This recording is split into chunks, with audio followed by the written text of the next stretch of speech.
Magandang araw po sa ating lahat. Ako nga po pala ulit si John D. Blardo. Now, ang topic po natin today is about po sa Holy Spirit.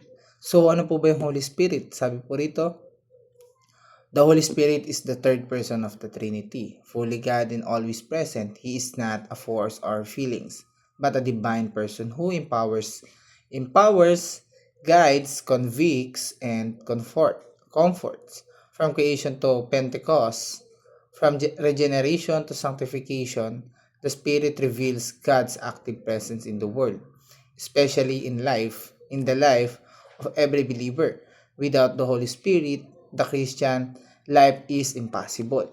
So, ito po yung talatang pag-aaralan natin. Matatagpuan po sa John chapter 14 verse 26. Sabi po rito, "But the advocate, the Holy Spirit, whom the Father will send in my name, will teach you all things and will remind you and everything I have said to you." Sa Tagalog po, sabi po rito, "Ngunit ang patnubay ang Espiritu Santo na isinugo ng Ama sa pangalan ko, ang siyang magtuturo sa inyong lahat ng bagay at magpapaalala sa lahat ng sinabi ko sa inyo."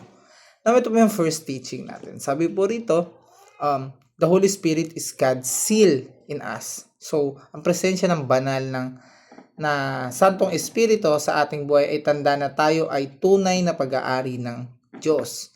Siya ang selyo ng ating kaligtasan, isang katiyakan na tayo kanyang inangkin at hindi niya tayo pinabayaan or pababayaan sa gitna ng mga pagdudusa o tukso. Pinapaalalahanan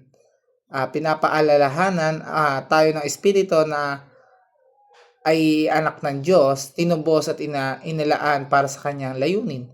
Ang selyo ng Espiritu ay hindi lamang isang simbolo, kundi isang buhay na relasyon na nagpapatuloy araw-araw.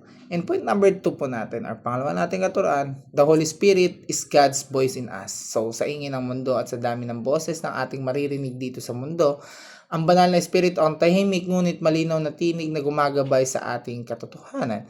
Siya nagbibigay ng conviction kapag tayo ay naglilihis at nagbibigay linaw kapag tayo ay naguguluhan.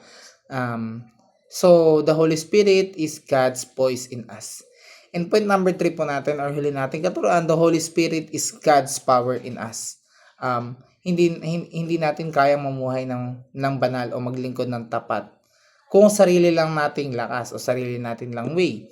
Ngunit sa pamamagitan ng banal na Espiritu, binibigyan tayo ng Diyos ng kapangyarihan makakyat sa hamon ng pananampalataya, sa pag-ibig, pagtitiis, pagpapatawad at paglingkod. Siya nagbibigay ng lakas sa ating kahinaan at gumagawa na higit pa sa ating inaakala. Sa bawat takbang ng pananampalataya, ang kapangyarihan ng Espiritu ay nagsusustento at nagtutulak sa atin ng pagsulong. So, the Holy Spirit is God's power in us. Hanggang dito na lamang po at maraming salamat po.